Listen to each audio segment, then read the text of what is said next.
Je donne à présent la parole à Madame Martha Ama-Akiapobi. Monsieur le Président, Mesdames et Messieurs, membres du Conseil de sécurité, je vous remercie de me donner l'occasion de faire un exposé sur l'évolution récente de la situation à l'est de la RDC. Des progrès encourageants ont été consentis ces derniers mois, notamment avec la signature le 27 juin à Washington d'un accord de paix passé entre la République démocratique du Congo et le Rwanda, un accord facilité par les États-Unis et qui a été suivi le 19 juillet de la signature d'une déclaration de principe avec le gouvernement de la République démocratique du Congo et de l'Alliance Fleuve Congo AFC M23. Nous saluons tous les efforts consentis par les États-Unis et le Qatar afin de permettre l'avènement de la paix en RDC. Les premières réunions du comité mixte de contrôle et du mécanisme conjoint de coordination de la sécurité prévues par l'accord du 27 juin se sont tenues le 31 juillet et les 7 et 8 août, respectivement. Ces réunions ont jeté les fondements de la mise en œuvre de l'accord. Des efforts sont en cours pour élaborer un cadre régional d'intégration économique tel que prévu par l'accord. En outre, les représentants du gouvernement de la RDC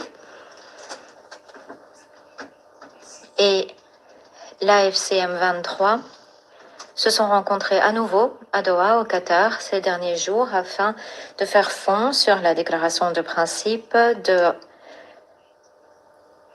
surmonter les obstacles à la mise en œuvre et de parvenir à terme à un véritable accord de paix.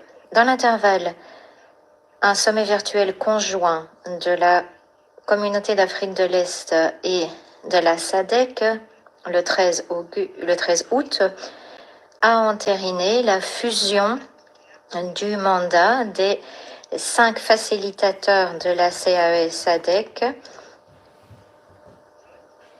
avec celle de la médiation de l'Union africaine menée par le président Faure Nassibé du Togo.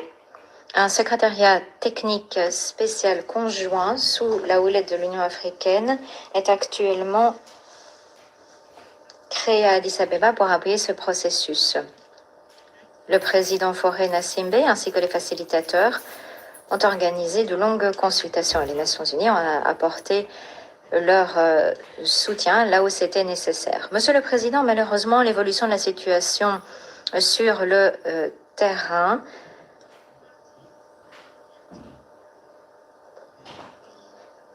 ne correspond pas au progrès réalisé sur le plan diplomatique, puisque les parties n'ont pas encore honoré leurs engagements en vertu de la résolution 2773 du Conseil de sécurité. Le nombre de pertes civiles a explosé, le personnel humanitaire risque sa vie pour fournir une maigre assistance à une population dont les besoins ne cessent de croître. La violence sexuelle en lien avec le conflit perdure. Face à l'indifférence généralisée, le recrutement forcé des enfants se poursuit. Alors que l'année scolaire est sur le point de commencer, ce sont des milliers d'autres enfants qui ne pourront être scolarisés en raison de l'insécurité. Malgré une accalmie des affrontements directs, les partis continuent de déployer des troupes et de transférer des armes le long des lignes de front. Monsieur le Président, au Nord Kivu, le conflit a nettement dégénéré depuis avril. L'AFC M23 a continué de gagner des territoires à Massissi, Walikale et Lubero. Elle s'est emparée de terres contrôlées par des groupes armés locaux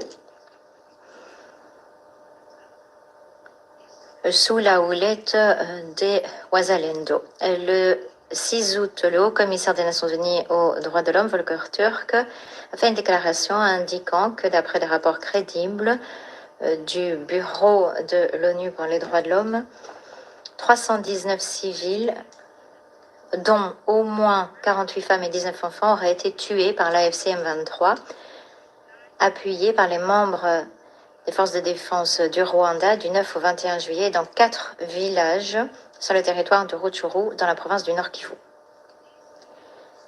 Ces massacres sont la terrible conséquence d'une campagne militaire ciblant les bastions traditionnels des forces démocratiques pour la libération du Rwanda. Lors de ces opérations, des centres de santé, des infrastructures également ont été détruites, des villages incendiés, des récoltes confisquées et nombre de civils n'ont eu d'autre choix que de fuir ou de travailler contre leur gré. Le fait que les FDLR et les combattants Nyatura se soient mêlés à la population et attaqué des positions isolées des forces de défense du Rwanda et du M23 n'a fait que contribuer à la peur et la méfiance ambiante. Au sud de Kivu, les lignes de front sont restées stables pour l'essentiel. Cependant, la multiplication des escarmouches risque d'exacerber les tensions interethniques. Dans l'Ituri, la situation sécuritaire s'est nettement détériorée depuis le début du mois de juillet, malgré les progrès réalisés dans le cadre du dialogue intergroupe armé à Aru du 23 au 29 juin. Les factions Zaïre affiliées à la Convention pour la Révolution populaire, CRP, menée par Thomas Lubanga, ont accru leurs opérations contre les positions armées du gouvernement en ciblant parfois les civils.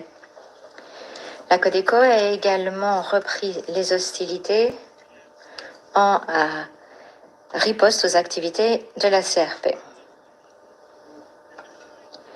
Dans les provinces du Nord Kivu et d'Ituri, les forces démocratiques alliées continuent de gravement menacer les civils. 185 civils, y compris des enfants, ont été tués depuis début juillet. Des centaines ont été enlevés pendant la même période.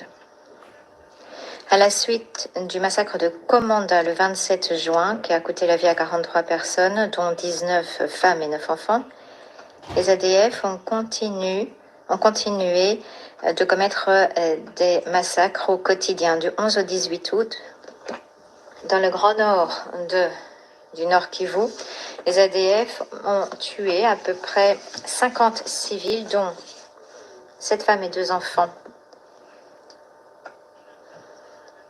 Elles ont incendié des maisons et enlevé un nombre encore inconnu de civils. Monsieur le Président, la République démocratique du Congo fait face à l'une des urgences humanitaires les plus graves au monde. L'insécurité alimentaire s'aggrave alors que les familles n'ont plus accès à leurs terres et alors que leurs récoltes sont confisquées. À ce jour, 5,9 millions de Congolais sont déplacés dans le pays, dont 1 million au nord Kivu et 1,5 million au sud Kivu.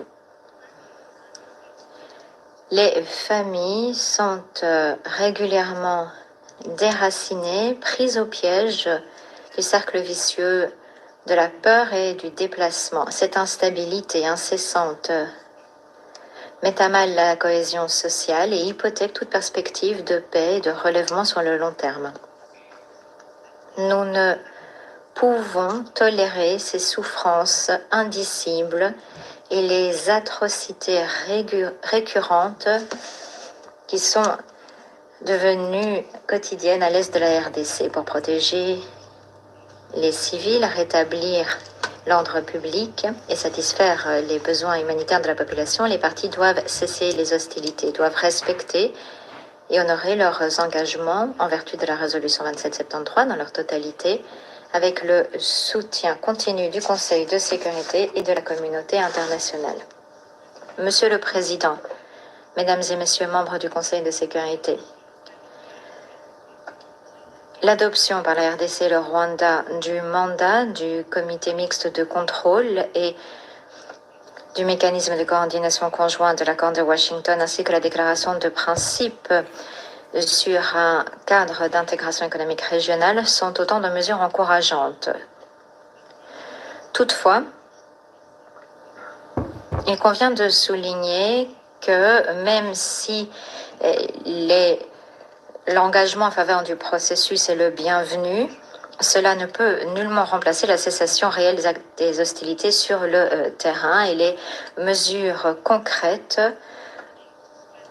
pour que cessent les conflits à l'est de la RDC. Il faut faire davantage, notamment pour renforcer la coordination et la cohérence entre les différentes initiatives de paix en cours. Conformément à son mandat, la MONUSCO utilisera ses capacités et connaissances spécialisées pour appuyer tous les efforts de paix en cours. La semaine prochaine, l'envoyé spécial du secrétaire général pour la région des Grands Lacs, Wang Xia, se rendra en Angola,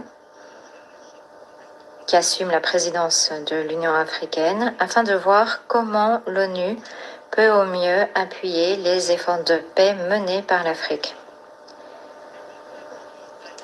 La feuille de route élaborée par les grands groupes religieux de la RDC en faveur d'un dialogue inclusif représente une mesure importante pour renforcer l'appropriation nationale des efforts de paix. L'objectif est de s'attaquer aux facteurs sociopolitiques et économiques profonds du conflit et de l'instabilité en RDC. Alors que nous sommes à un tournant pour la RDC et la région, il est essentiel que le Conseil de sécurité appuie pleinement les efforts de paix, use de son influence pour garantir leur respect et la conformité avec la résolution 2773. Toutes les parties doivent honorer leurs engagements et obligations. Elles doivent donner la priorité au bien-être des millions d'hommes, de femmes et d'enfants qui continuent de souffrir de la crise actuelle. La situation sur le terrain reste grave, mais nous avons toutes les raisons d'espérer qu'avec l'engagement des partis et l'appui concerté de la communauté internationale, la paix pour la population de l'Est de la RDC est possible. Merci de votre attention. Je remercie Madame Pobi de ces informations. Et je vais à présent donner la parole aux membres du Conseil de sécurité souhaitant la prendre. Les États-Unis. Merci, Monsieur le Président. Merci à la sous-secrétaire générale Martha Pobi de cet exposé. Les États-Unis ont demandé la convocation de cette réunion en raison d'une recrudescence effarante de la violence à l'est de la RDC qui a provoqué de nombreux morts parmi les civils. Ces attaques vont à l'encontre de la lettre et de l'esprit de l'accord de paix bilatéral RDC-Rwanda et de la déclaration de principe RDC M23. Que les choses soient très claires. Les massacres commis par le M23 appuyé par le Rwanda contre les civils dans le territoire de Rutshuru et ailleurs sont atroces et les États-Unis les condamnent fermement. En outre, selon les informations du gouvernement américain, le M23, avec l'appui des Rwandais, ont affronté près de Mulamba les forces de la RDC dans la province du Sud de Kivu depuis le 8 août. Nous sommes également vivement préoccupés par les attaques contre les civils perpétrées par des groupes armés avec le soutien de certains membres de l'armée congolaise au nord et au sud de Kivu.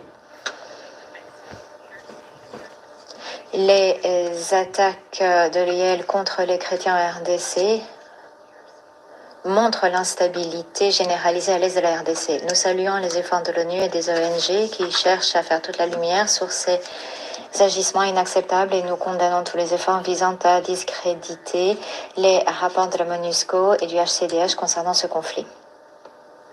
Monsieur le Président, les États-Unis comptent que la RDC et le Rwanda honorent leurs engagements à cesser les hostilités et à régler les différends de façon pacifique grâce au comité de contrôle mixte créé en vertu de l'accord de paix du 27 juin. Nous comptons également que la RDC et le M23 agissent en toute bonne foi en vertu de la déclaration de principe signée à Doha, où les deux parties se sont engagées en faveur d'un cessez-le-feu permanent. La poursuite des hostilités va à l'encontre des accords signés par les parties. Les États-Unis exigeront que les saboteurs de la paix rendent des comptes et nous exhortons les membres du Conseil de sécurité à émuler cet exemple.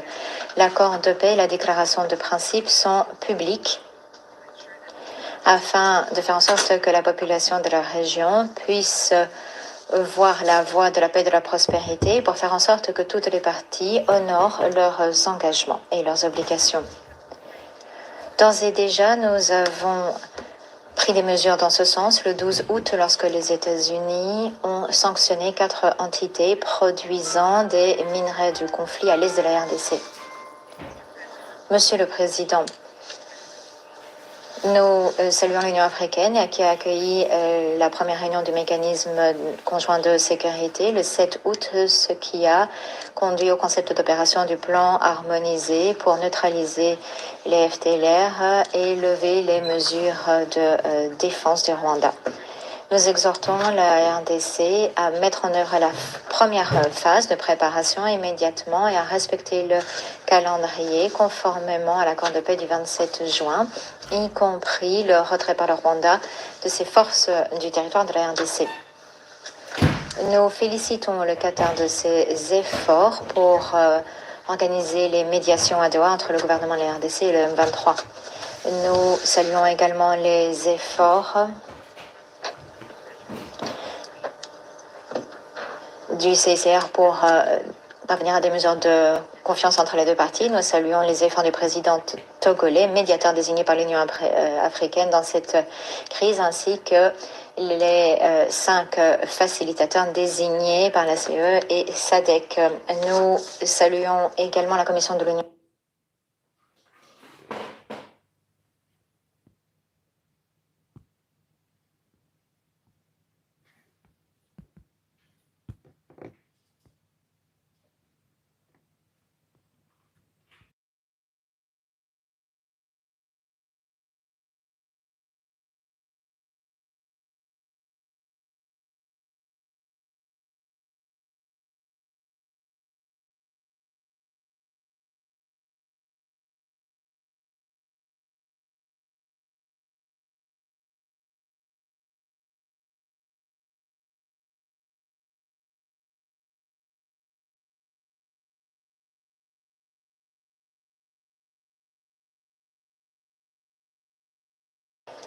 D'ores et déjà, nous avons pris des mesures dans ce sens le 12 août lorsque les États-Unis ont sanctionné 4 entités produisant des minerais du conflit à l'est de la RDC.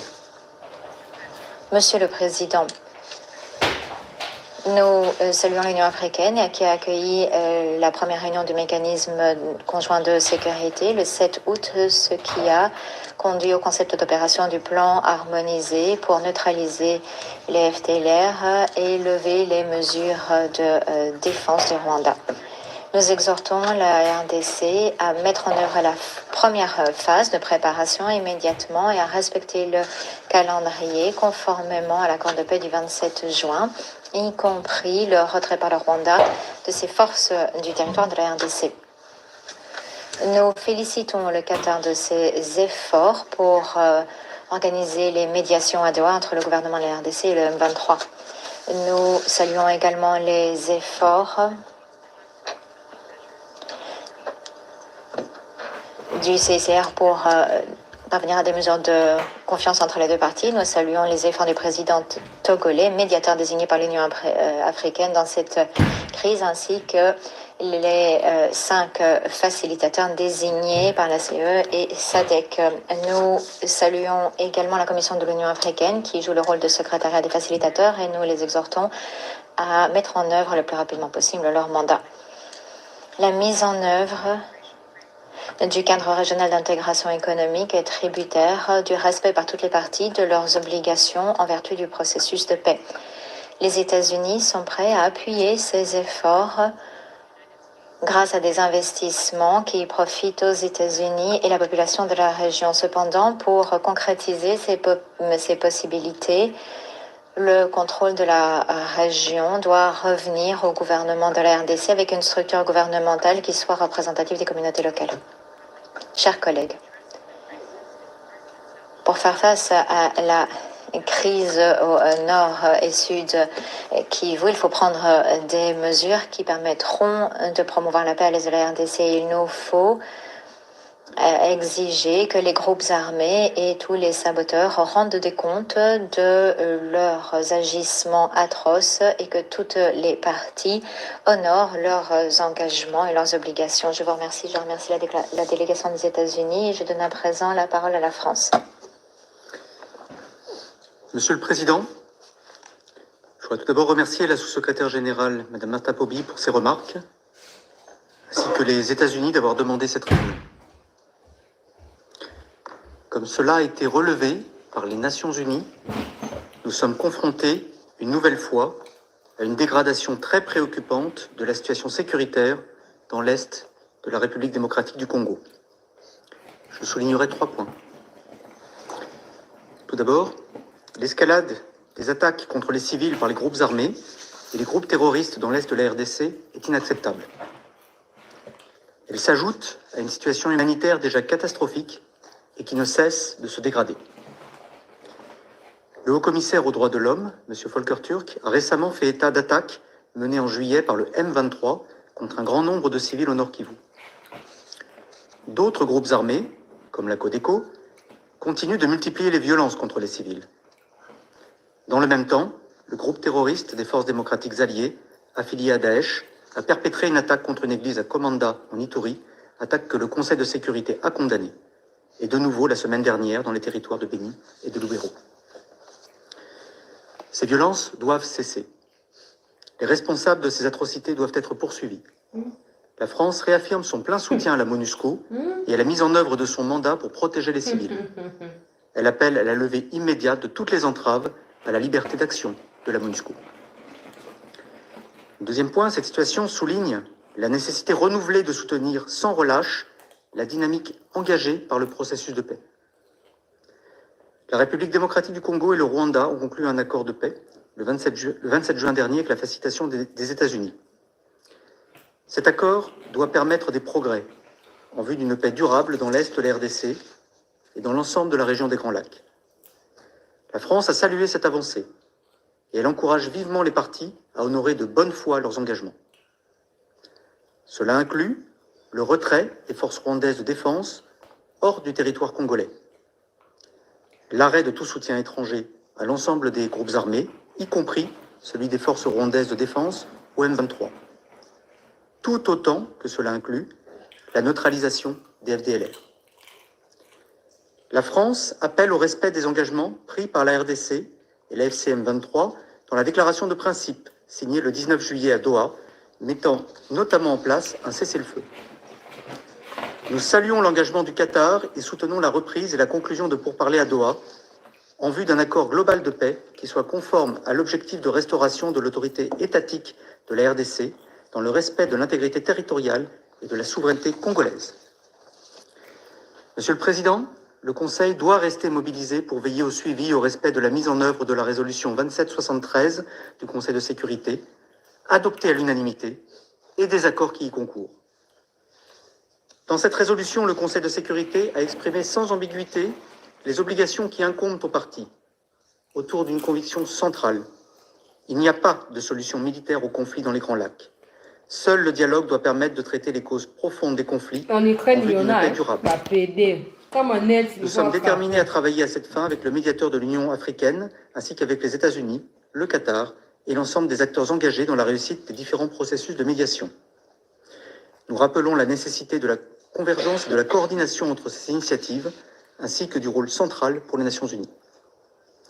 La France poursuivra son engagement en faveur de la souveraineté et de l'intégrité territoriale de la RDC, de la paix, de la stabilité et de la sécurité de l'ensemble de la région. Je vous remercie. Agradezco a la delegación de Francia. Je remercie la France de sa déclaration et donne la parole à la Sierra Leone.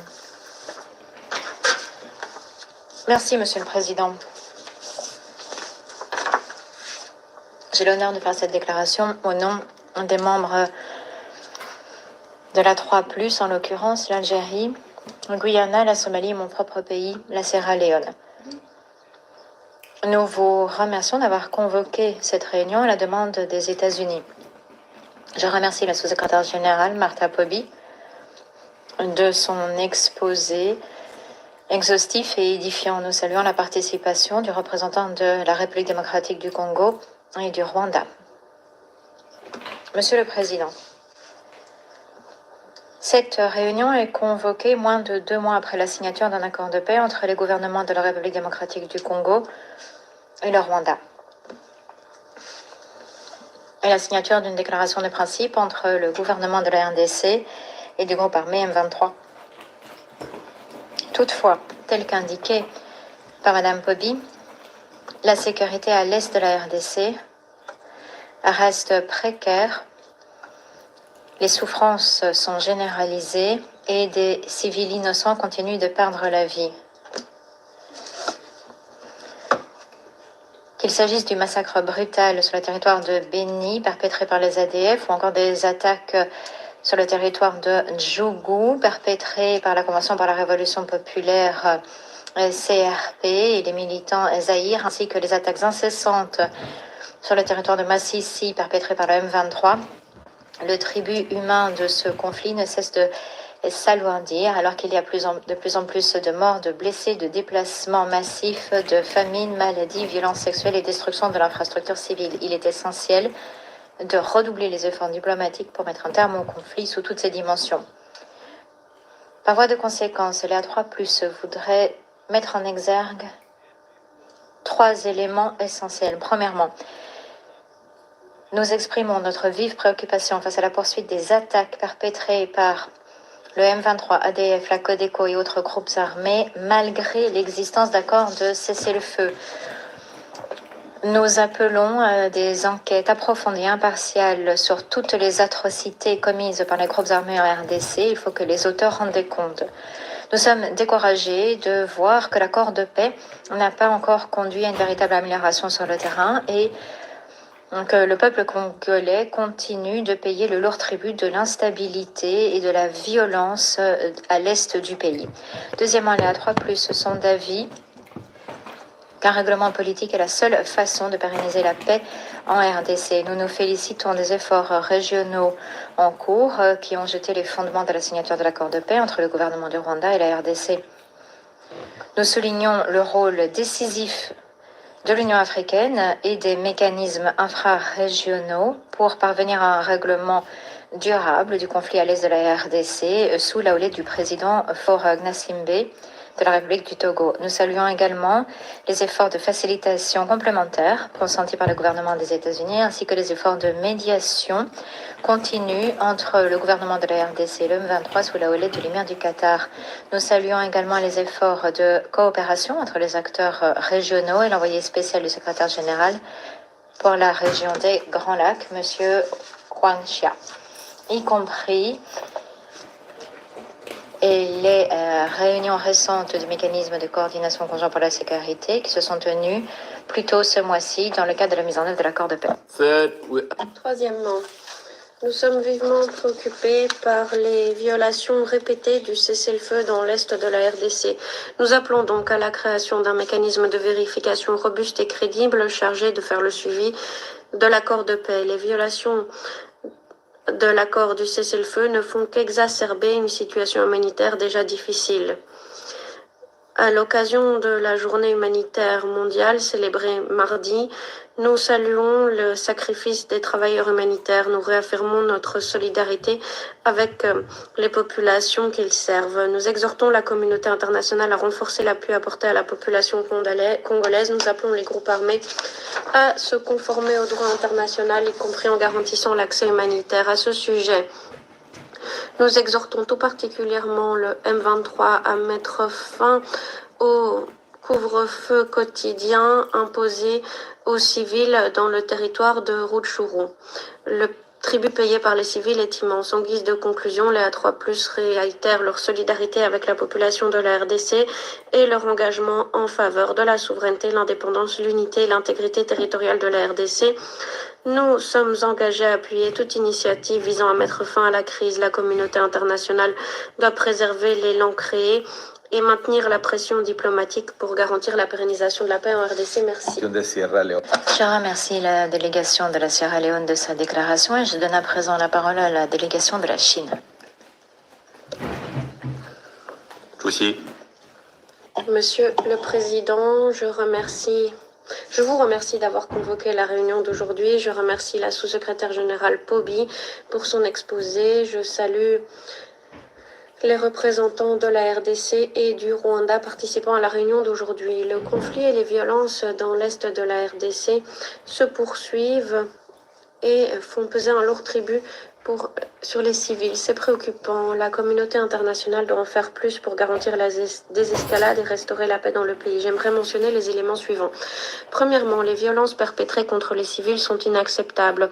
Les informations nous indiquent que le mois dernier, les groupes armés dans l'est de la RDC ont attaqué à maintes reprises des civils et détruit des infrastructures civiles, faisant des centaines de morts.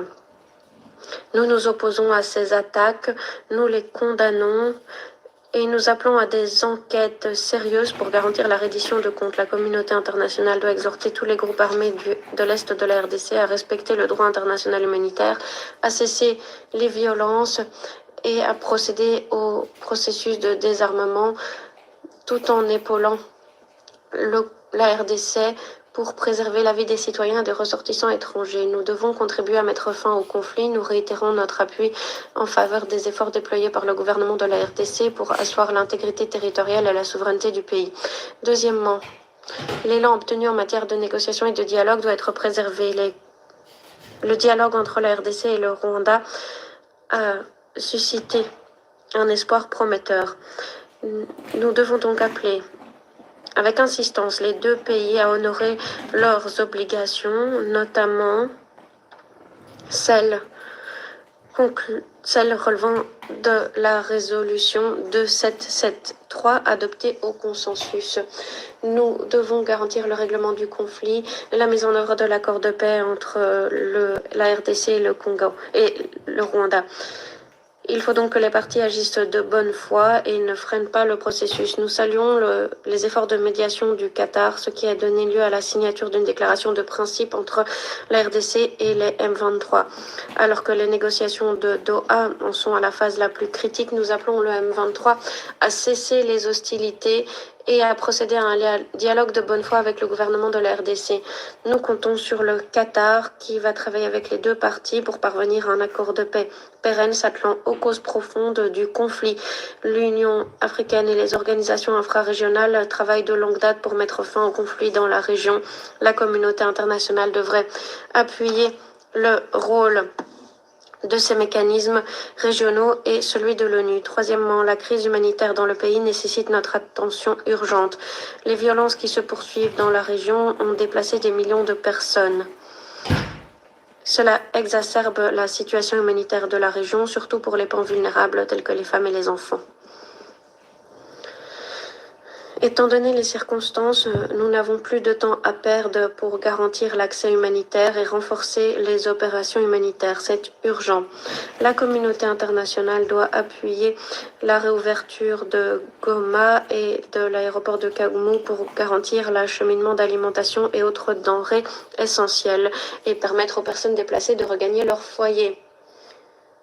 L'ONU nous a mis en garde au sujet des coupes budgétaires immenses pour l'assistance humanitaire dans la région. Les bailleurs de fonds traditionnels doivent honorer leurs obligations internationales. Il faut combler le gouffre du financement pour alléger les souffrances des populations frappées. Monsieur le Président, l'Est de la RDC souffre de conflits et de violences depuis trop longtemps. Ce conflit qui se poursuit déstabilise non seulement la RDC, mais hypothèque la paix régionale et le développement. Les pays de la région seront toujours des pays voisins et donc devront s'unir en rejetant la confrontation, en faisant le choix de la coopération. Nous pourrons promouvoir la paix et la prospérité partagée. La communauté internationale doit agir de façon impartiale et responsable pour contribuer à la restauration de la paix. La Chine est prête à continuer à travailler de façon constructive pour atteindre cet objectif. Merci.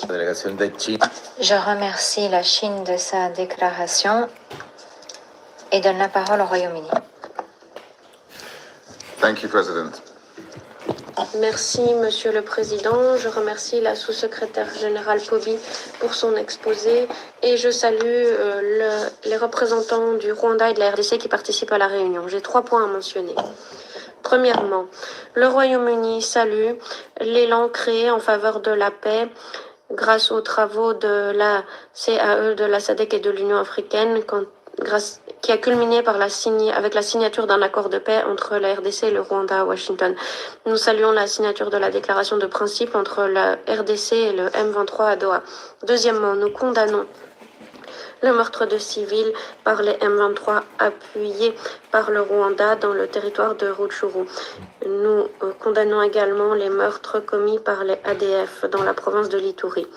L'ampleur des violations des droits humains, y compris les violences sexuelles commises par les groupes armés dans l'est de la RDC, nous préoccupe grandement. Nous appelons toutes les parties à respecter le droit international humanitaire et à protéger les civils. Les parties doivent se conformer au cessez-le-feu auquel elles se sont engagées. Les violations qui auraient été commises par le M23 et les groupes Wazalendo nous préoccupent, tout comme la montée en puissance des déclarations inflammatoires. Nous exhortons les parties à faire montre de retenue, à éviter toute escalade et à se lancer dans un processus de paix constructif. Troisièmement, Monsieur le Président, le Royaume-Uni est préoccupé par les restrictions imposées à la liberté de circulation de la MONUSCO par les M23. Les casques bleus de l'ONU doivent pouvoir s'acquitter du mandat approuvé par le Conseil. Nous saluons la levée des restrictions en matière d'eau et de carburant. Et nous nous félicitons d'apprendre que les rotations de troupes pour la MONUSCO ont pu avoir lieu. Ces évolutions positives doivent perdurer. En guise de conclusion, nous appuyons tous les efforts de paix dans l'est de la RDC. Nous nous félicitons des efforts déployés par les États-Unis, le Qatar et l'Union africaine en tant que médiateur et facilitateur. Nous saluons la reprise des négociations entre la RDC et les M23. Les parties doivent maintenant se conformer aux engagements conclus dans le cadre des accords de cessez-le-feu et de protection des civils. Le Conseil de sécurité doit faire le suivi des progrès accomplis. La pleine mise en œuvre de ces accords sera la clé de la pérennisation de la paix et de la prospérité que la population de la RDC mérite. Merci. Je remercie le Royaume-Uni de sa déclaration et donne à présent la parole à la Grèce. Merci, Monsieur le Président. Je remercie également la sous-secrétaire générale Pobi pour son exposé complet. Je salue la participation des représentants de la RDC et du Rwanda à notre réunion. Monsieur le Président, nous sommes rassemblés à un moment critique. L'escalade du conflit et l'augmentation des décès en RDC font sombrer les civils et les communautés dans le désespoir. J'ai 3 points à mentionner. Premièrement, nous condamnons fermement les meurtres le mois dernier dans l'est de la RDC de nombreux civils par les M23, appuyés par les forces de défense du Rwanda, et ce malgré le cessez-le-feu récemment conclu à Doha.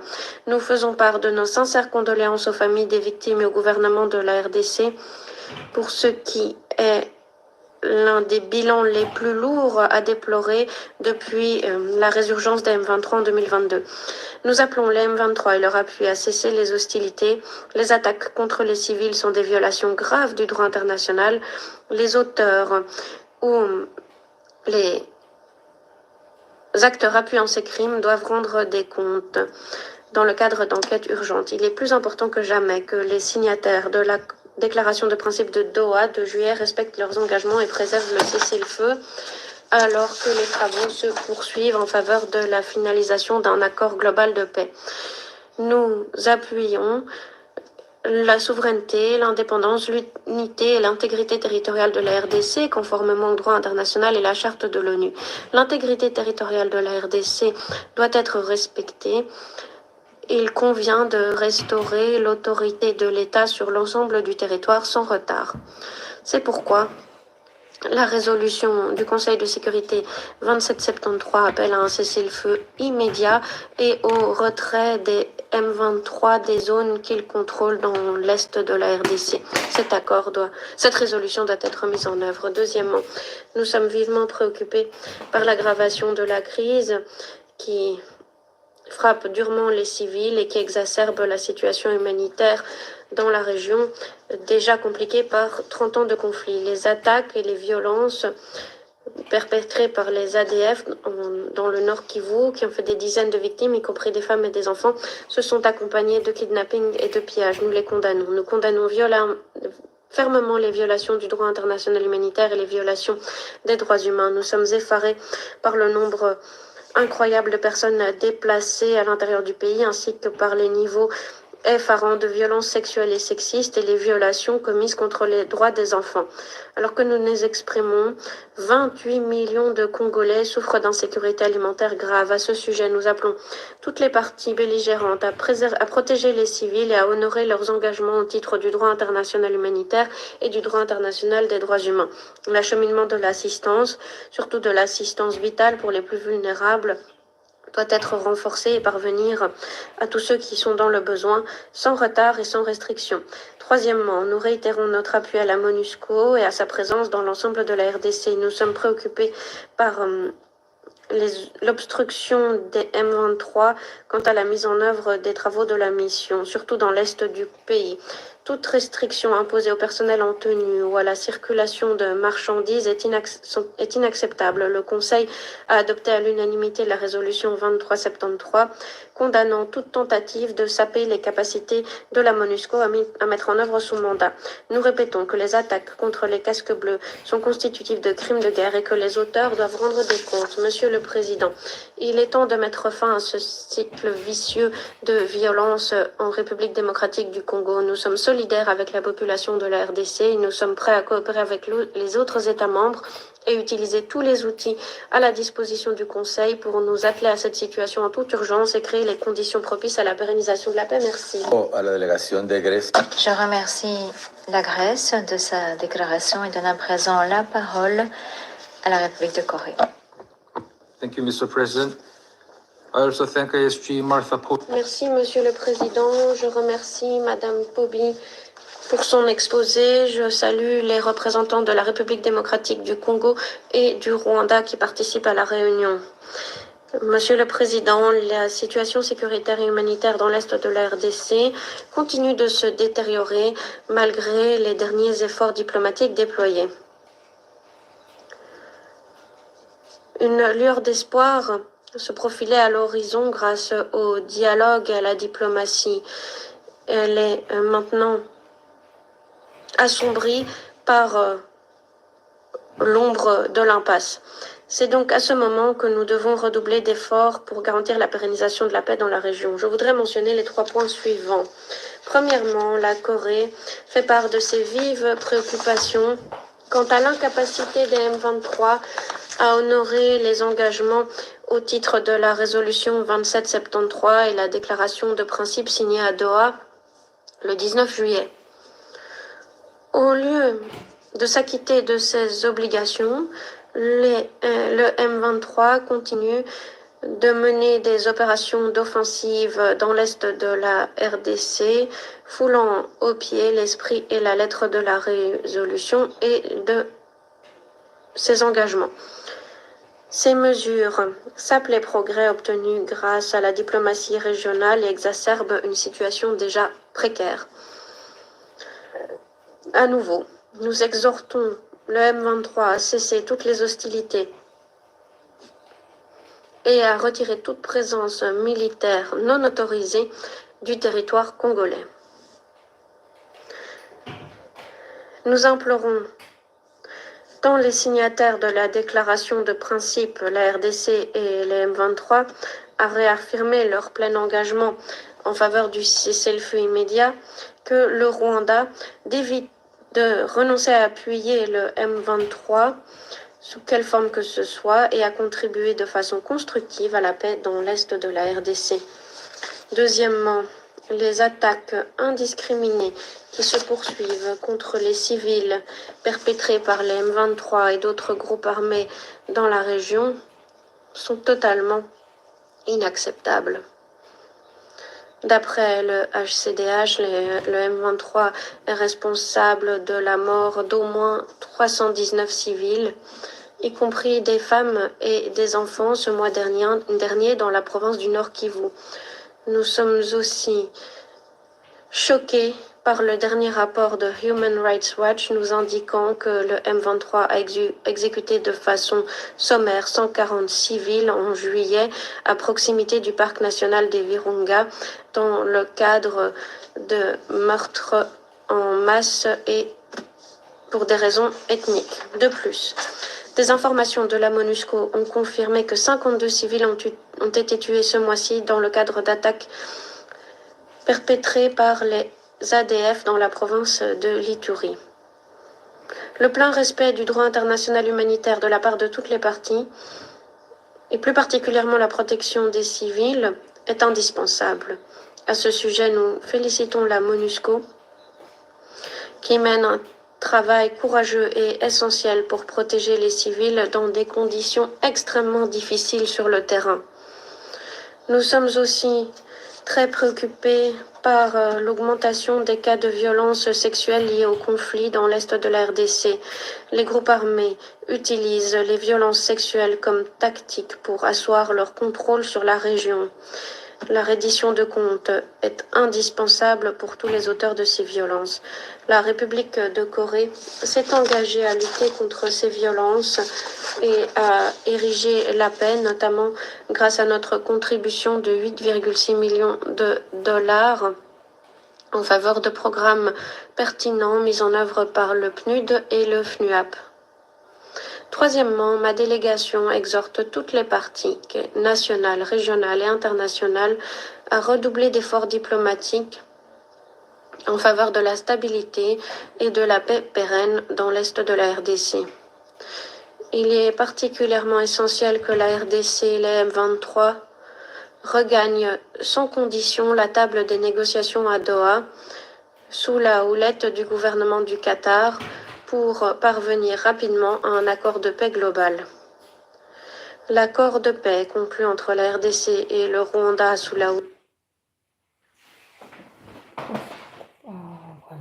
houlette des États-Unis fait l'objet de discussions, notamment pour ce qui est d'un cadre de coopération économique, et nous espérons donc que les parties honoreront leurs obligations, lèveront les mesures militaires selon le calendrier défini et continueront de renforcer les fondements de l'accord de paix. Nous encourageons la participation active des mécanismes régionaux, y compris l'Union africaine et la plateforme Communauté d'Afrique de l'Est SADC, afin de garantir un avenir meilleur et plus pacifique et plus prospère à la RDC. Merci. À la délégation. Je remercie la République de Corée de sa déclaration et donne la parole à la Slovénie. Merci, Monsieur le Président. Je remercie Madame Pobi pour son exposé.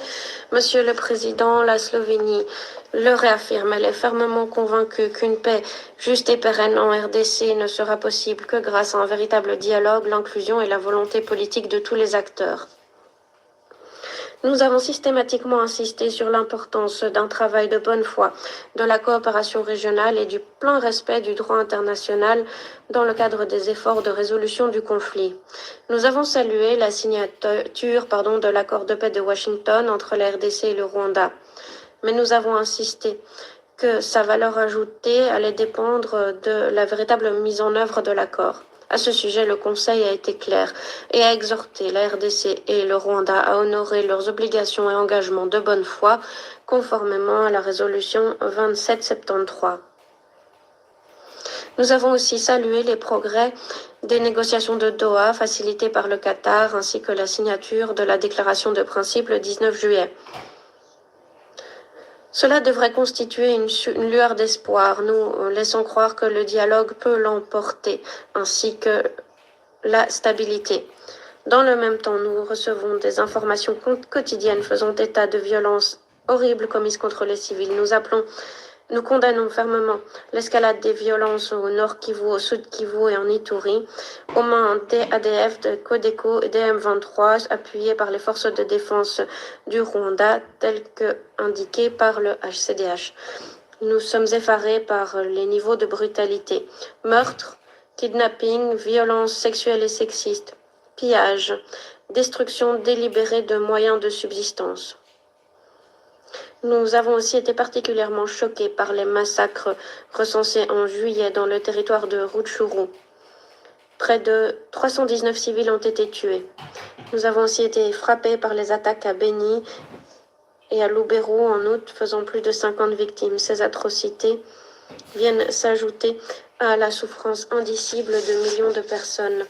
À nouveau, nous appelons les acteurs armés à cesser toutes les attaques et à pleinement se conformer au droit international, plus particulièrement au droit international humanitaire. Nous saluons la MONUSCO qui redouble d'efforts pour garantir la protection quand c'est possible et nous réaffirmons notre appui en faveur de son mandat. Dans le même temps, nous insistons sur la nécessité urgente de garantir l'accès humanitaire sûr et sans entrave. L'assistance humanitaire doit parvenir à tous ceux qui en ont besoin. Monsieur le Président, en guise de conclusion, la Slovénie appelle toutes les parties à l'accord de paix et à la déclaration de principe à s'engager sincèrement en faveur de la paix. Pour mettre fin aux violences, il faut faire montre de bonne foi, de se lancer sur la voie de la reddition de comptes et de faire de la protection des civils une priorité. Aucune paix juste et pérenne n'a été garantie sans justice et elle ne saurait être garantie non plus sans respect des droits humains. La Slovénie est donc fermement convaincue que la reddition de comptes pour les violations les plus graves et le respect de l'état de droit doivent être au cœur de tous les efforts de paix en République démocratique du Congo. Merci. Je remercie la Slovénie de sa déclaration et donne à présent la parole au Danemark. Thank you, Mr. President. Let me join others in thanking Assistant. Merci, Monsieur le Président. Je me fais l'écho de mes préopinants et je remercie la sous-secrétaire générale Pobi pour son exposé. Je salue les représentants de la RDC et du Rwanda. Monsieur le Président, la situation dans l'Est de la RDC continue de se détériorer sous nos yeux. Ce dont nous sommes les témoins, c'est une crise qui se caractérise par des violences incessantes, l'impunité et des souffrances humaines indicibles. Les attaques ciblées et effarantes contre les populations civiles dans les provinces d'Ituri et du Nord Kivu, ainsi que l'escalade des violences au Sud Kivu nous le rappellent douloureusement. La paix dans l'Est de la RDC continue de nous échapper. Nous condamnons fermement les attaques récentes perpétrées par les ADF en Ituri. Nous condamnons tout aussi fermement le meurtre de centaines de civils, y compris d'enfants, par les M23, appuyés par le Rwanda au Nord Kivu. De telles violations sont inacceptables et doivent cesser et doivent faire l'objet de reddition de comptes. Monsieur le Président, je voudrais mentionner 3 points. Premièrement, l'accord de paix du 27 juin conclu entre la RDC et le Rwanda sous la houlette des États-Unis nous a offert une lueur d'espoir rare mais essentielle. Nous faisons l'écho des autres acteurs et appelons à la pleine mise en œuvre de bonne foi de cet accord. De la même façon, nous appelons les parties à travailler de façon constructive et sincère aux négociations à Doha.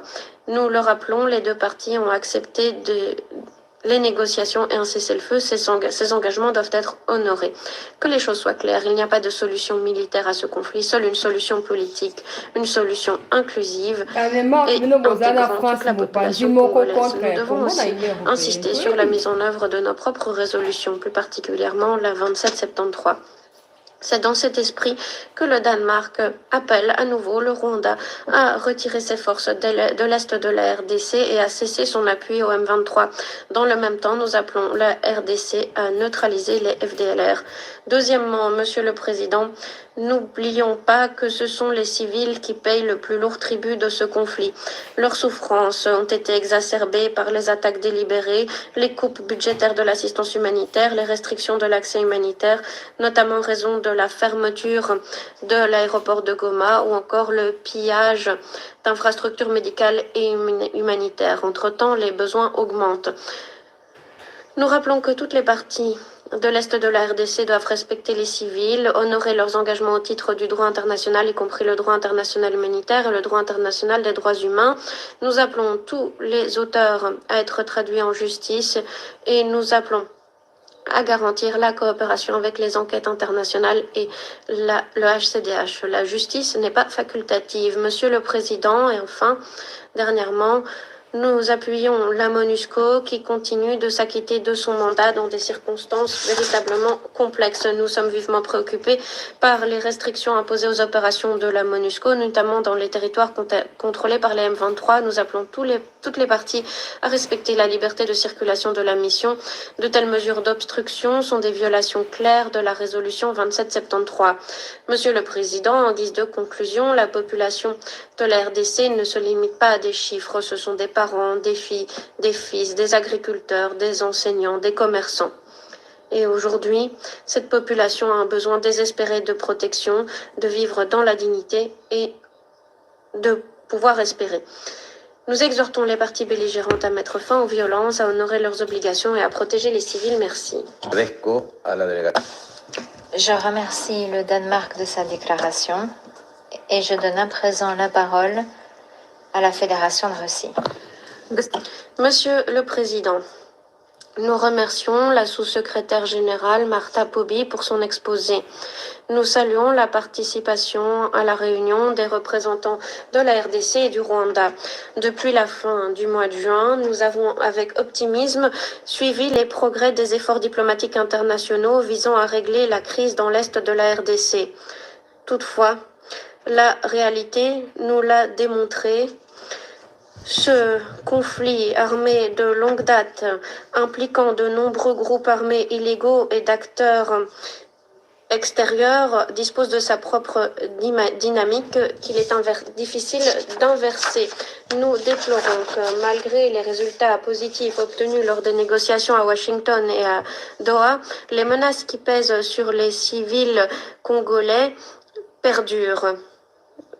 Que du contraire, dans l'est de la RDC, on constate une véritable dégradation de la situation sécuritaire. Comme nous le savons, ces derniers mois, des attaques violentes des M23 et des ADF ont fait des centaines de victimes civiles. Nous condamnons fermement ces violences inacceptables. Nous faisons part de nos condoléances aux proches et aux familles des victimes ainsi qu'au gouvernement de la RDC. Nous souhaitons un prompt rétablissement à tous les blessés. Nous sommes aussi vivement préoccupés par les conséquences humanitaires de cette nouvelle flambée des violences. Il faut absolument y mettre fin.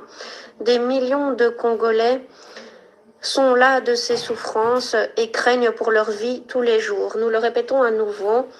Il ne saurait y avoir de solution militaire pour régler la crise de façon durable. Cette crise ne saurait être réglée que grâce à des accords politiques qui tiendraient compte des véritables intérêts de toutes les parties concernées.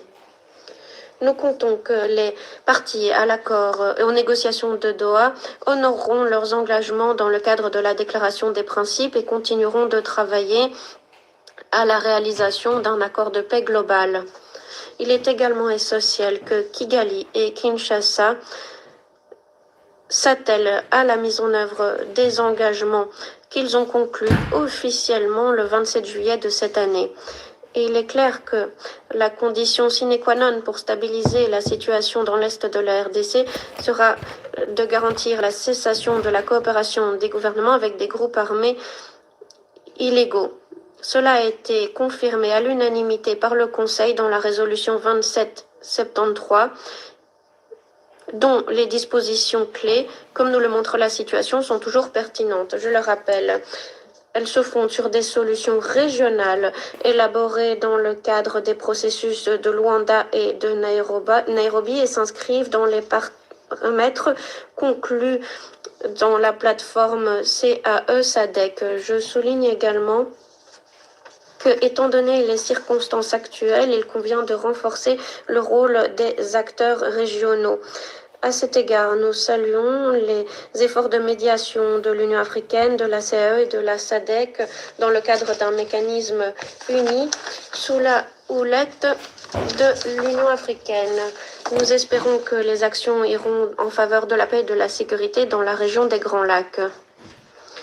La situation dans l'est de la RDC dépend aussi du gouvernement congolais qui doit renforcer la reddition de comptes, l'efficacité du secteur de la sécurité, de l'armée et des forces de l'ordre et doit rétablir le contrôle de l'État sur l'ensemble du territoire du pays. Nous sommes convaincus que la MONUSCO peut et doit contribuer à ces efforts.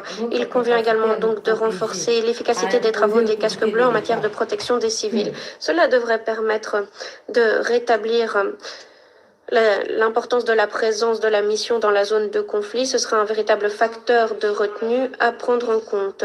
Nous estimons que pour cela, il convient donc de façon impartiale et efficace tirer les conclusions de la capacité de la MONUSCO à mettre en œuvre son mandat, notamment suite aux événements du Nord et du Sud Kivu depuis janvier de cette année.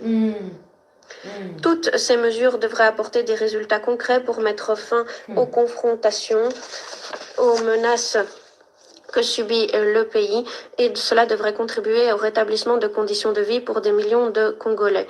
Nous sommes prêts à contribuer au règlement de la crise dans la région, conformément à la charte et en coopération et conformément aux résolutions spécialisées du Conseil. Merci. Je remercie la Fédération de Russie de sa déclaration et donne la parole au Pakistan. Merci, Monsieur le Président. À notre tour, nous remercions la sous-secrétaire générale, Madame Bobby, de son exposé circonstancié. Un exposé qui nous montre quels progrès ont été réalisés, mais quels obstacles perdurent également. Donc, un exposé source de préoccupation, mais aussi d'optimisme. Et tout est lié d'une façon ou d'une autre avec l'engagement des partis envers la paix. La détérioration de la situation à l'est de la RDC nous préoccupe vivement en tant que communauté internationale et Conseil de sécurité. Et nous sommes d'accord avec Madame Bobby pour dire que le Conseil de sécurité doit pleinement appuyer les efforts en faveur de la paix dans la région. La violence, les massacres de civils à l'est de la RDC perpétrés par la M23, les ADF et autres groupes armés doivent être condamnés. Ces attaques odieuses contre les civils sont absolument inacceptables. Les auteurs, organisateurs, complices de ces agissements doivent pleinement rendre des comptes. Ces atrocités, une fois de plus, illustrent la grave menace que font peser les groupes armés sur la paix, la stabilité et la vie dans la région. Monsieur le Président, le Pakistan, aux côtés d'autres membres du Conseil de sécurité, a salué l'accord du 27 juin passé entre la RDC et le Rwanda sous facilitation des États-Unis, ainsi que la déclaration de Doha du 19 juillet entre le gouvernement de la RDC et le M23 sous facilitation du Qatar. C'est là l'occasion de rétablir la confiance et de jeter les fondements de la paix. Cependant, tout dépendra de la mise en œuvre vérifiable. Et comme la sous-secrétaire générale Bobby, elle a dit, malheureusement, la sécurité sur le terrain ne correspond en rien aux efforts diplomatiques. Nous exhortons toutes les parties à honorer leurs obligations et à agir en toute bonne foi. Nous soulignons également le rôle indispensable joué par l'Union africaine pour promouvoir la paix en RDC.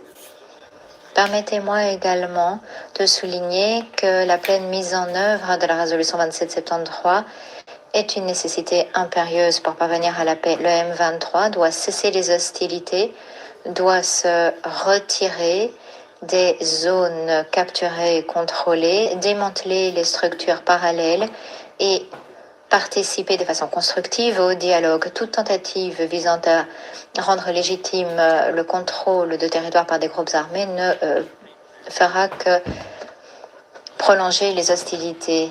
Nous appuyons pleinement la souveraineté et l'intégrité territoriale de la RDC. Monsieur le Président, nous saluons le rôle essentiel joué par la MONUSCO malgré ces circonstances adverses. La mission doit avoir les ressources nécessaires à la mise en œuvre efficace de son mandat avec une totale liberté de circulation. Le retrait du Sud Kivu a eu des conséquences délétères et il ne faut pas répéter de telles erreurs. D'autres l'ont dit, il n'y aura pas de règlement militaire du conflit. Le dialogue et la diplomatie restent la seule façon d'avancer. Outre la crise immédiate, s'attaquer aux causes profondes, notamment l'exploitation illégale des ressources naturelles, qui nourrit ce conflit, est absolument essentiel. Le Pakistan appuie tous les efforts régionaux internationaux en cours, y compris les efforts des États-Unis, du Qatar et de l'Union africaine. Chers collègues, il est rare de voir tant d'efforts converger pour appuyer la paix. Nous exhortons les parties à saisir cette occasion qui se présente et à mettre en œuvre les accords, car nous pensons que ces efforts peuvent contribuer à la désescalade et la réconciliation et à une paix globale et durable. Merci. Je remercie la délégation du Pakistan de sa déclaration. Je vais à présent faire une déclaration en tant que représentant du Panama. Mesdames et messieurs membres du Conseil de sécurité, nous saluons le rapport de la sous-secrétaire générale pour l'Afrique du département des affaires politiques et de la consolidation de la paix et du département des opérations de paix, Martha Pobi, et nous la remercions de ses précieuses contributions. Nous saluons les représentants de la République démocratique du Congo et du Rwanda qui nous font l'honneur de leur présence. Au cours des dernières semaines, nous avons assisté à une vague de violence échappant à tout contrôle dans la République démocratique du Congo. Nous avons aussi vu la superficialité des engagements souscrits dans le cadre de nombreux dialogues. Au mois de juillet, le M23 a commis des massacres, assassinant plus de 140 civils, essentiellement dans des communautés Hutus, lors d'un des épisodes les plus sanglants depuis leur résurgence en 2021. En parallèle, les forces démocratiques alliées, proches de l'extrémisme djihadiste, ont redoublé leurs attaques au Nord Kivu et en Ituri, coûtant la vie à au moins 52 civils depuis le début du mois d'août. L'une des attaques les plus odieuses est survenue à Komanda, lorsque des insurgés ont fait irruption dans une église pendant une veillée nocturne et ont ouvert le feu à l'aveugle sur les fidèles, tuant près de 40 personnes, dont des femmes et des enfants.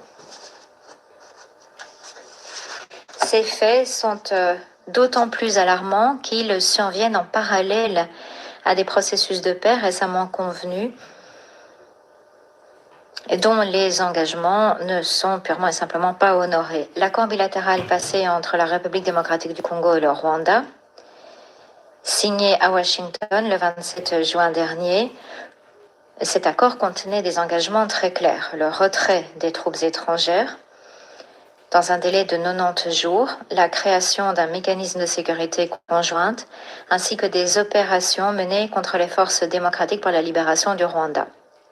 Toutefois, les délais n'ont pas été tenus.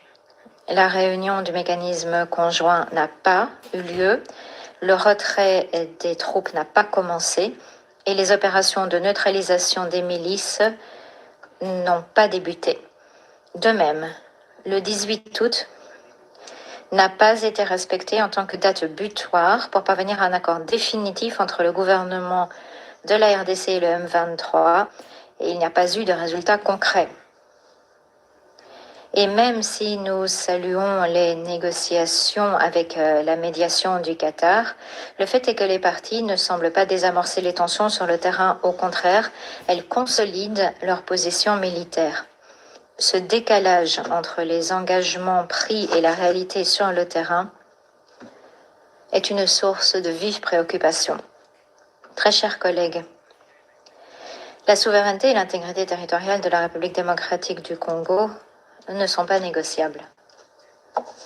Le Conseil de sécurité a condamné à plusieurs reprises la présence de forces étrangères non autorisées ainsi que l'imposition d'administrations parallèles par le M23. Nous le répétons, toute présence militaire étrangère non autorisée doit immédiatement se retirer. En outre, les groupes armés, qu'il s'agisse du M23, des forces démocratiques alliées, des forces démocratiques pour la libération du Rwanda ou autres, doivent immédiatement cesser leurs attaques et respecter les cessez-le-feu. Les États voisins ayant une influence sur le terrain ont pour responsabilité d'agir en toute bonne foi en s'abstenant d'apporter un soutien direct ou indirect qui risquerait de nourrir le conflit. La RDC, quant à elle, doit redoubler ses efforts afin de démanteler toutes les milices présentes sur son territoire et doit honorer l'engagement pris de neutraliser les forces démocratiques pour la libération du Rwanda et garantir la protection de la population. Au nom du Panama, nous condamnons catégoriquement les massacres récemment survenus, ainsi que toutes les violations des droits humains et du droit international humanitaire commises en RDC.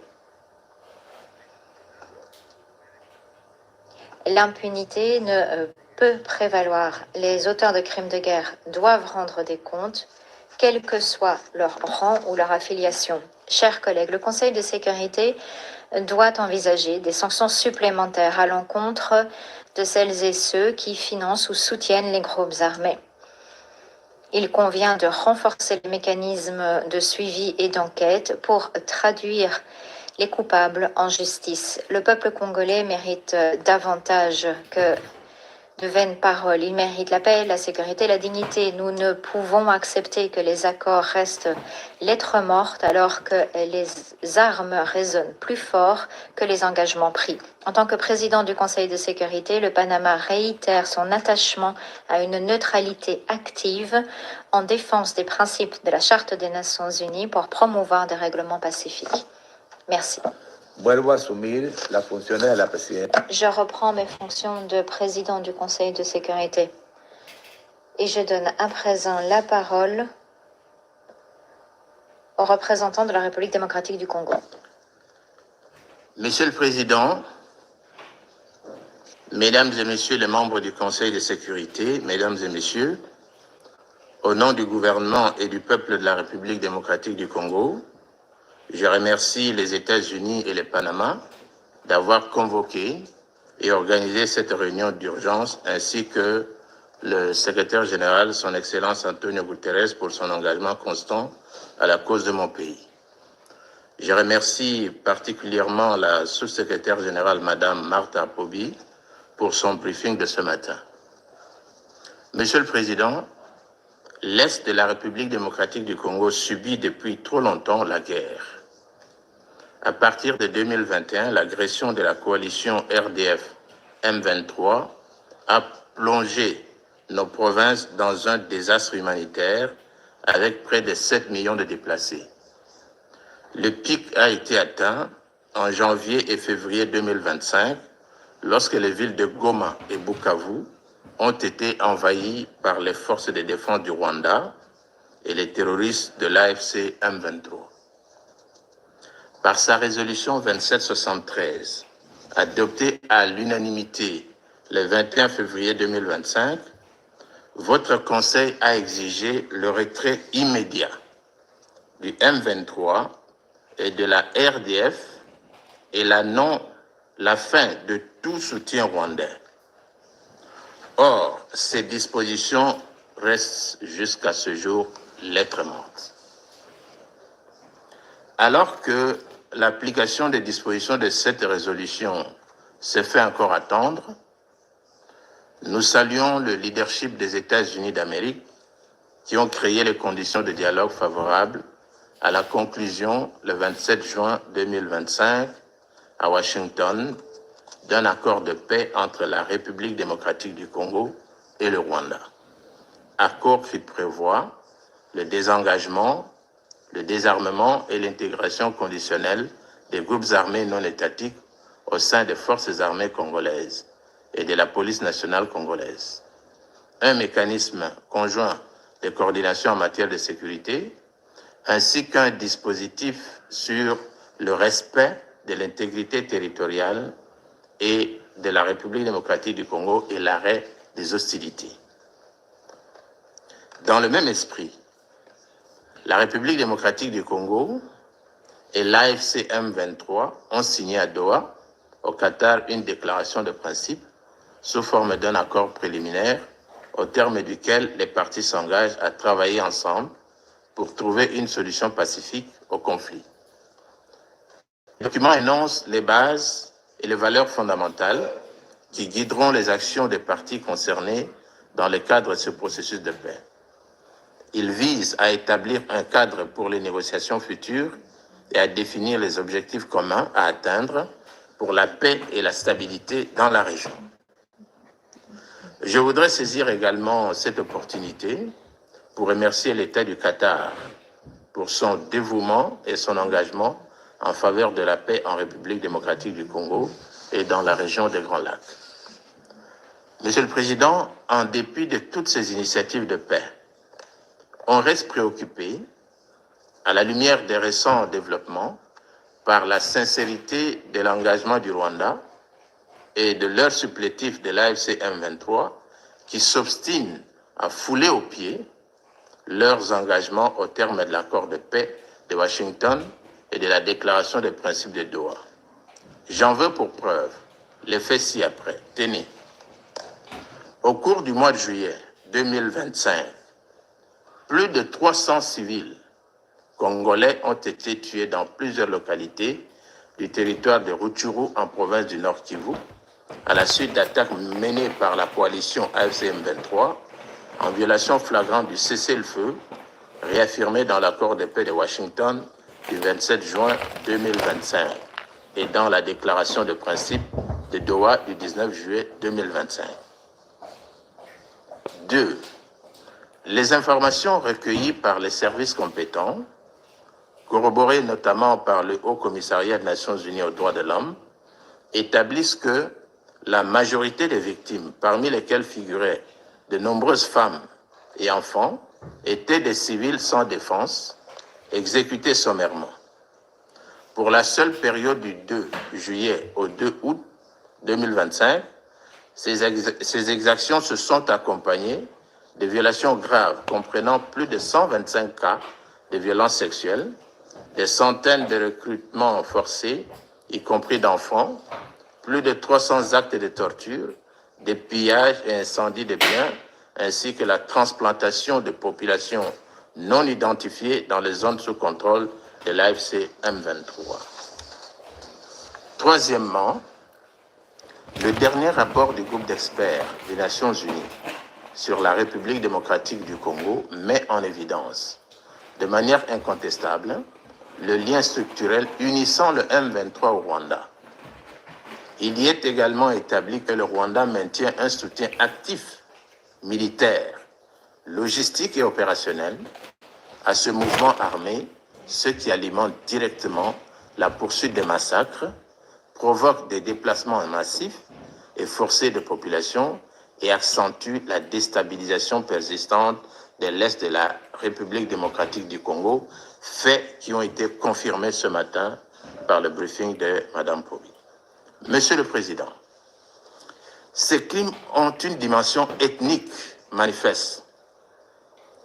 Des civils, notamment Hutus, ont été visés pour leur seule appartenance ethnique. C'est une tentative délibérée de remodeler par la violence le tissu social congolais. Face à ces preuves, la République démocratique du Congo demande au Conseil de renforcer sans délai le régime de sanctions en y inscrivant les commandants de l'AFC M23 et les responsables rwandais. De condamner la transplantation par l'AFC M23 de populations non identifiées sur le territoire congolais. En défendant sa propre résolution 2773, le Conseil protégera les civils, rétablira la crédibilité du processus de paix et imposera enfin la reddition des comptes. L'histoire récente de ce Conseil regorge de précédents où des sanctions ciblées ont été décidées contre des partis engagés dans des processus de paix dès lors qu'elles les sabotaient par des massacres et des violations massives. Le Conseil a déjà démontré que les sanctions ne sont pas contraires à la paix, mais au contraire nécessaires pour la rendre possible. Il n'y a aucune raison que le cas de la République démocratique du Congo fasse exception. En refusant d'imposer de telles mesures contre le M23 et ses soutiens rwandais, le Conseil s'exposerait à cautionner l'impunité, à miner sa propre résolution 2773 et à éroder sa propre crédibilité et légitimité. Aucun processus de paix ne peut survivre à l'impunité. Protéger les vies humaines est non négociable.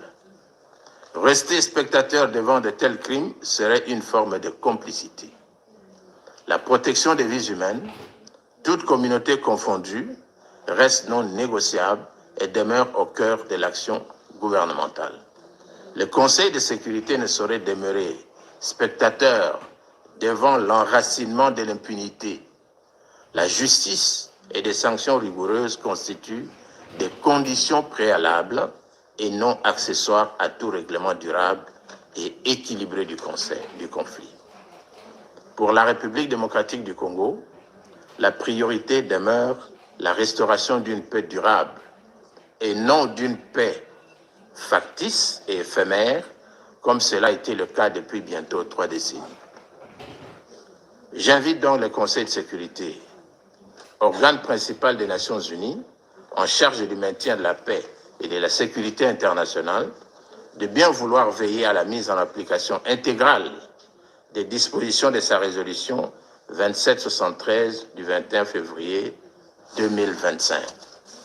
Dans cette optique, les garants de l'accord de paix de Washington et de la déclaration de principe de Doha devraient être encouragés à s'activer davantage pour mettre un terme définitif à cette guerre insensée qui cause d'indicibles souffrances aux populations congolaises vivant dans les zones sous contrôle de la coalition RDF-AFC M23. Dans ce contexte, le gouvernement appelle, avec la plus grande insistance, le Conseil de sécurité à assumer pleinement sa responsabilité en mobilisant sans délai tous les moyens nécessaires pour la mise en œuvre effective de la commission d'enquête internationale prévue par la résolution A/HRC RES/S/37/1 adoptée le 7 février 2025 lors de la 37e session extraordinaire du Conseil des droits de l'homme des Nations Unies. Il est impératif que cette commission établisse toute la vérité sur les crimes commis dans ce contexte d'agression, identifie sans ambiguïté leurs auteurs, commanditaires et complices, et veille à ce qu'ils soient traduits en justice. Elle devra également recommander des mesures de responsabilisation, y compris la transmission d'éléments au comité de sanctions du Conseil, afin que ces conclusions débouchent sur des décisions contraignantes et contribuent à empêcher la répétition de toutes sortes de massacres, en ce compris les massacres à caractère ethnique. Je vous remercie. agradezco Je remercie la République démocratique du Congo de sa déclaration. Et je donne à présent la parole au Rwanda. Merci, Monsieur le Président. Tout d'abord, je voudrais vous remercier d'avoir convoqué la présente séance et je remercie la sous-secrétaire générale de sa présentation. Et je vous remercie tous et toutes, mesdames et messieurs, de vos déclarations. Le Rwanda réitère son plein et entier soutien envers les efforts de paix actuels, notamment les volets de Washington et de Doha. Parvenir à une paix pérenne passe par l'engagement et une attitude constructive de toutes les parties. Nous remercions les États-Unis d'Amérique, le Qatar et les dirigeants de la région de leurs remarquables efforts en la matière. Preuve concrète de sa volonté politique, le Parlement rwandais a ratifié à l'unanimité l'accord de paix de Washington le 29 juillet 2025. Les processus de Washington et de Doha, ainsi que le cadre CAE-SADC sous coordination de l'Union africaine, représentent une occasion sans précédent de s'attaquer profonde d'une crise en mettant l'accent sur les résultats. Le conflit en RDC touche la sécurité et la situation humanitaire au Rwanda. Des vagues de violence et de discrimination ont poussé plus de 100 000 réfugiés au Rwanda. Et malheureusement, on n'en parle pas assez. Pendant 30 ans, le Rwanda a défendu sa population face aux attaques des FDLR appuyés par Kinshasa et leurs affiliés. Il est donc dans l'intérêt vital du Rwanda que la RDC soit pacifique et bien gouvernée, que les causes profondes du conflit soient réglées et que l'on parvienne à une paix pérenne et à la prospérité. Voilà pourquoi les processus de Washington et de Doha sont absolument essentiels. Voilà également pourquoi le Rwanda prie le Conseil de sécurité de pleinement appuyer ses efforts et d'exiger de toutes les parties qu'elles rendent des comptes. Monsieur le Président, la séance de ce jour survient alors que sont proférées de graves allégations fallacieuses à l'encontre de mon pays. Le Rwanda est prêt à coopérer avec toute enquête crédible et indépendante, comme nous l'avons fait par le passé, y compris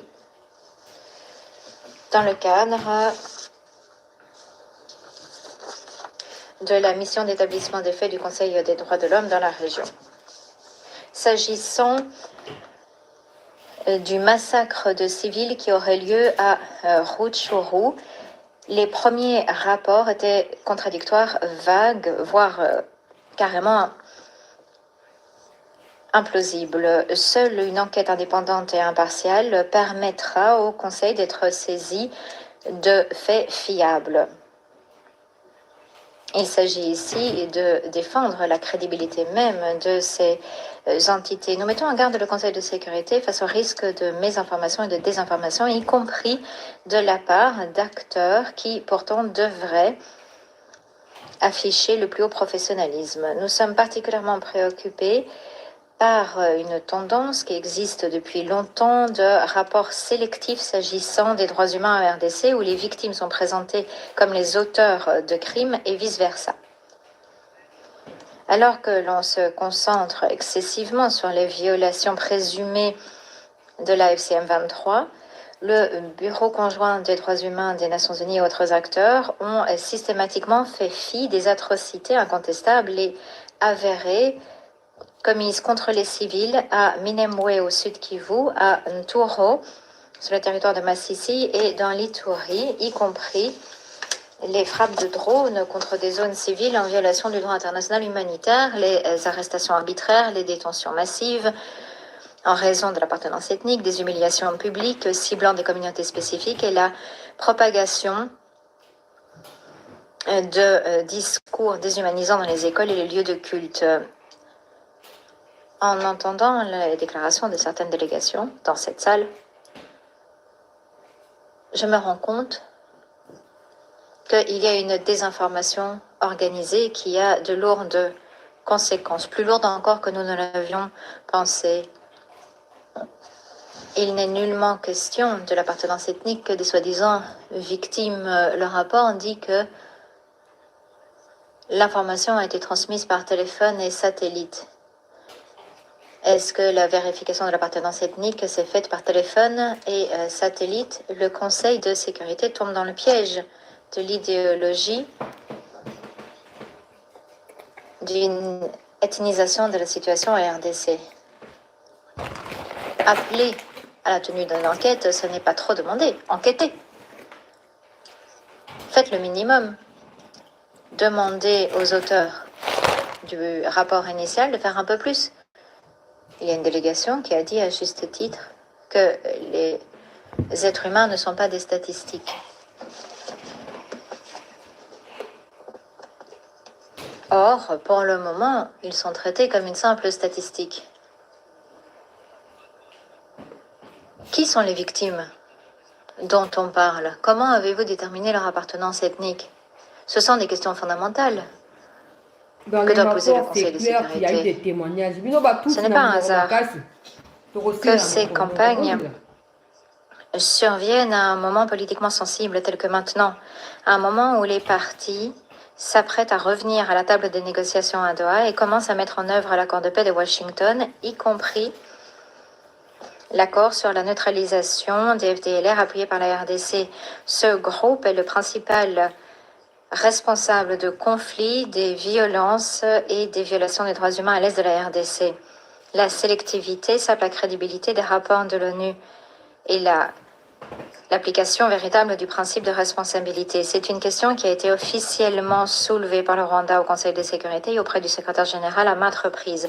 Le Rwanda est vivement préoccupé par les violations récurrentes du cessez-le-feu commises par les forces de la RDC ces dernières semaines, y compris par le Wazalendo et les unités des FDLR appuyées par la RDC qui obéissent aux ordres du gouvernement de la RDC. Nous sommes préoccupés également par les rapports sur les renforts militaires à Uvira et dans d'autres zones et les conséquences que cela a sur l'engagement de la RDC envers le processus de paix.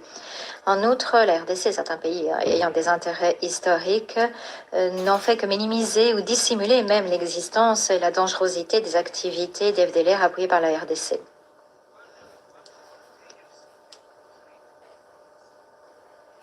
Le M23 appuyé par le Rwanda, et je cite, c'est quelque chose qui a été dit à maintes reprises, mais personne n'a parlé des FDLR appuyés par Kinshasa.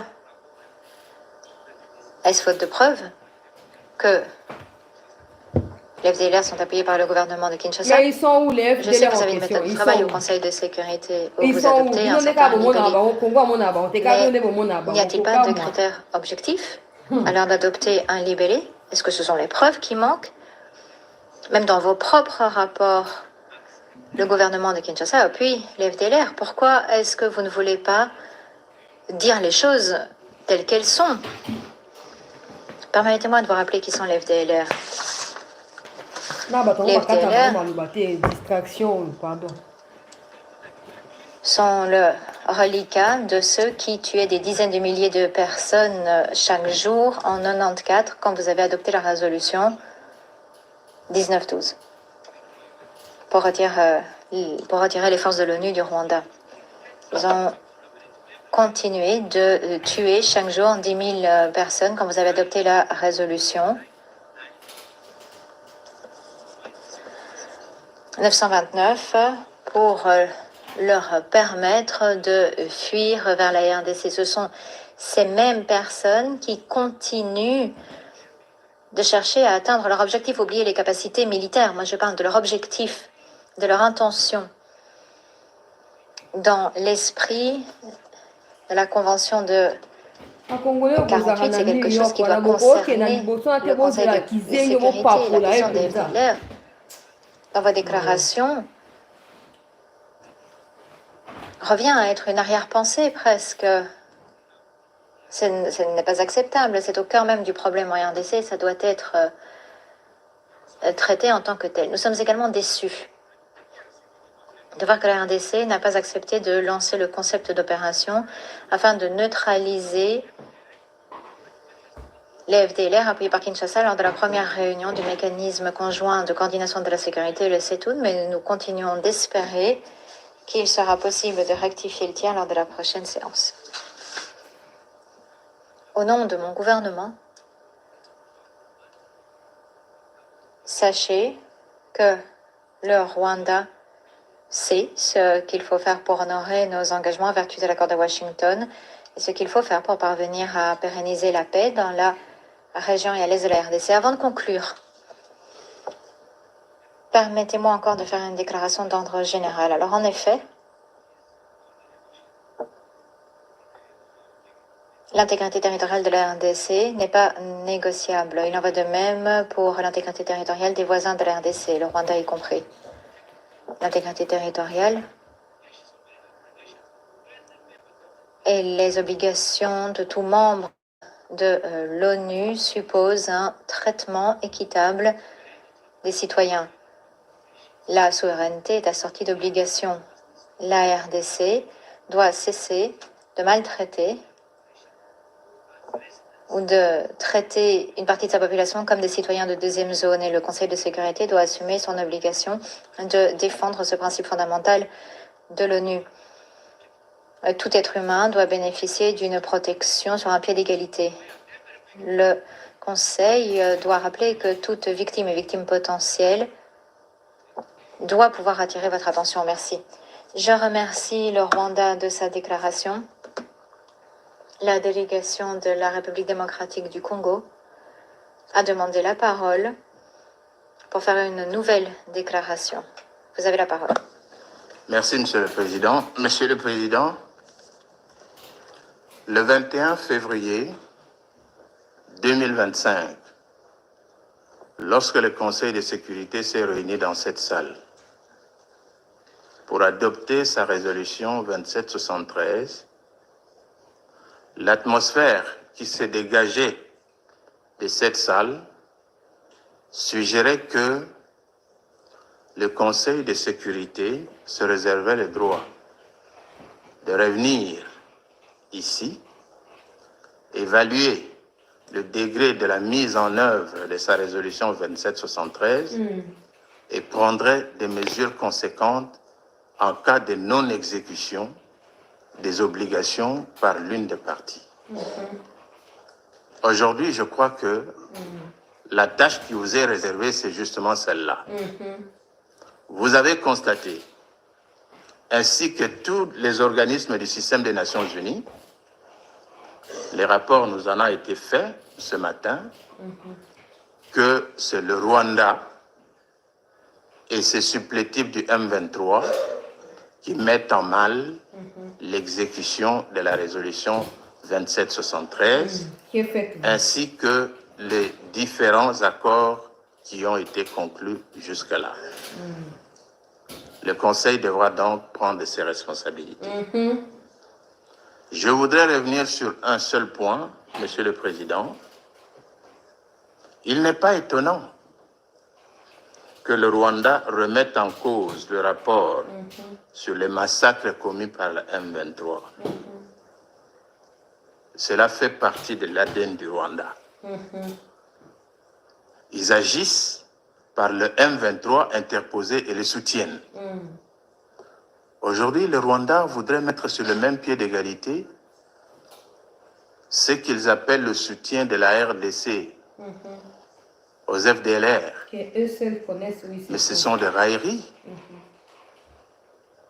Nous avons vu, lors de la chute de Goma et de Bukavu, les images existent, les satellites ont démontré, les colonnes de troupes rwandaises pénétrant la ville de Goma en pleine journée.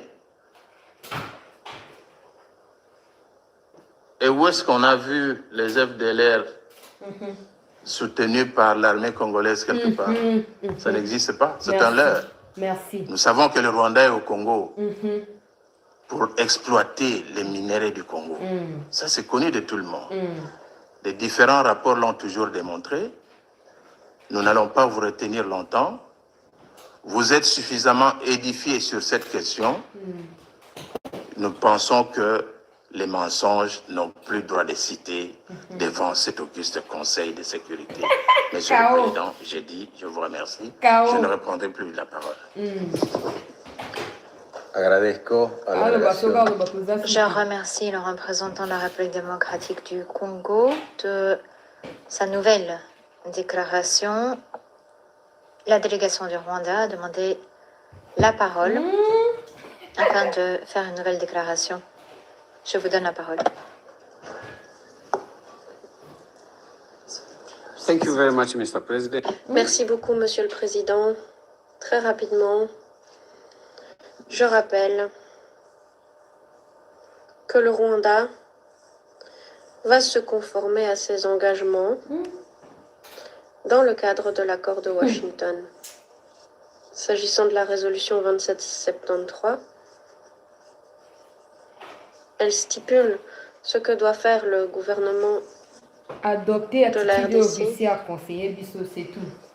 Faut se défendre, c'est tout. Je ne vais donc pas répéter comment la RDC appuie les FDLR, étant donné qu'il y a de nombreuses preuves disponibles Elles pour sont le où Conseil oh, et les Nations Unies. S'agissant des minerais et minéraux, eh bien, si vous pouvez confirmer que les troupes du Rwanda peuvent se rendre à pied en RDC, eh bien, vous devriez aussi pouvoir confirmer que nous disposons des mêmes ressources sur notre territoire. Delegación de Ruanda. Je remercie la délégation du Rwanda de cette dernière déclaration. Il n'y a plus d'autres demandes de parole. La séance est levée.